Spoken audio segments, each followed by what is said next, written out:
ವಿಡಿಯೋಗಳನ್ನ ಮರಳಿಸಿ ಪ್ರಜ್ವಲ್ ರೇವಣ್ಣ ಮನವಿಗೆ ಹೈಕೋರ್ಟ್ ಚಾಟಿ. ನನ್ನ ವಿರುದ್ಧ ದೂರು ನೀಡದೇ ಇರುವ ಸಂತ್ರಸ್ತೆಯರ ಜೊತೆಗಿರುವ ಅಶ್ಲೀಲ ವಿಡಿಯೋ ಹಾಗೂ ಫೋಟೋಗಳನ್ನು ನನ್ನ ಖಾಸಗಿ ವಿಡಿಯೋ ಎಂದು ಪರಿಗಣಿಸಿ ಮರಳಿಸುವಂತೆ ಮಾಜಿ ಜೆಡಿಎಸ್ ಸಂಸದ ಪ್ರಜ್ವಲ್ ರೇವಣ್ಣ ಮನವಿಗೆ ಕರ್ನಾಟಕ ಹೈಕೋರ್ಟ್ ಚಾಟಿ ಬೀಸಿದೆ.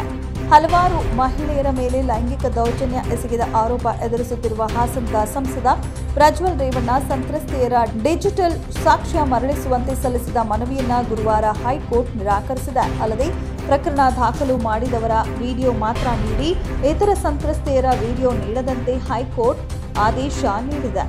ಲೈಂಗಿಕ ದೌರ್ಜನ್ಯ ಪ್ರಕರಣದಲ್ಲಿ ಎಸ್ಐಟಿ ಜಪ್ತಿ ಮಾಡಿರುವ ವಿಡಿಯೋ ನೀಡುವಂತೆ ಕೋರಿ ಪ್ರಜ್ವಲ್ ರೇವಣ್ಣ ಸಲ್ಲಿಸಿದ ಅರ್ಜಿ ವಿಚಾರಣೆ ಕೈಗೆತ್ತಿಕೊಂಡ ನ್ಯಾಯಾಧೀಶ ಎಂ ನಾಗಪ್ರಸನ್ನ ಅವರಿದ್ದ ಏಕಸದಸ್ಯ ಪೀಠ ಎಲ್ಲಾ ವಿಡಿಯೋಗಳು ಅಶ್ಲೀಲವಾಗಿದೆ, ಪ್ರಜ್ವಲ್ ರೇವಣ್ಣ ಅಂದ ಕೂಡಲೇ ಕಾನೂನು ಬದಲಾವಣೆ ಮಾಡಲು ಸಾಧ್ಯವಿಲ್ಲ ಎಂದು ಚಾಟಿ ಬೀಸಿತು.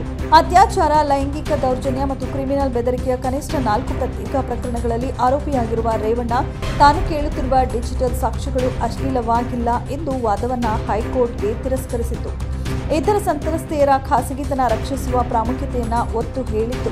ಮನೆ ಕೆಲಸದವರ ಮೇಲಿನ ಅತ್ಯಾಚಾರಕ್ಕೆ ಸಂಬಂಧಿಸಿದ ಕೇಸ್ನಲ್ಲಿ ವಿಡಿಯೋ ಸಾಕ್ಷ್ಯ ಪಡೆಯಲು ನೀವು ಅರ್ಹರಾಗಿದ್ದೀರಿ, ಆದರೆ ಇತರ ಮಹಿಳೆಯರ ಖಾಸಗಿತನ ಉಲ್ಲಂಘಿಸುವ ದಾಖಲೆಗಳು ನಿಮಗೆ ಯಾಕೆ ಬೇಕು ಎಂದು ನ್ಯಾಯಾಧೀಶರಾದ ನಾಗಪ್ರಸನ್ನ ಅವರು ಪ್ರಶ್ನಿಸಿದರು.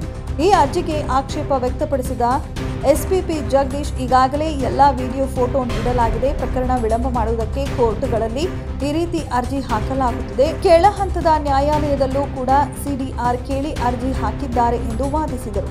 4 ಪ್ರಕರಣಗಳಿಗೆ ಸಂಬಂಧಿಸಿದ ಚಿತ್ರಗಳು ಮತ್ತು ವಿಡಿಯೋಗಳ ಪ್ರತಿಗಳನ್ನು ಈಗಾಗಲೇ ಪ್ರತಿವಾದಿಗೆ ಒದಗಿಸಲಾಗಿದೆ. ರೇವಣ್ಣ ಈಗ ಅವರ ಕಾರು ಚಾಲಕನ ಸ್ಯಾಮ್ಸಂಗ್ ಫೋನ್ನಿಂದ ವಶಕ್ಕೆ ಪಡೆಯಲಾದ 15,000ಕ್ಕೂ ಹೆಚ್ಚು ಚಿತ್ರಗಳು ಮತ್ತು 2,000 ವಿಡಿಯೋಗಳನ್ನು ಪಡೆಯಲು ಪ್ರಯತ್ನಿಸುತ್ತಿದ್ದಾರೆ ಎಂದು ಅವರು ನ್ಯಾಯಾಲಯಕ್ಕೆ ತಿಳಿಸಿದ್ದಾರೆ.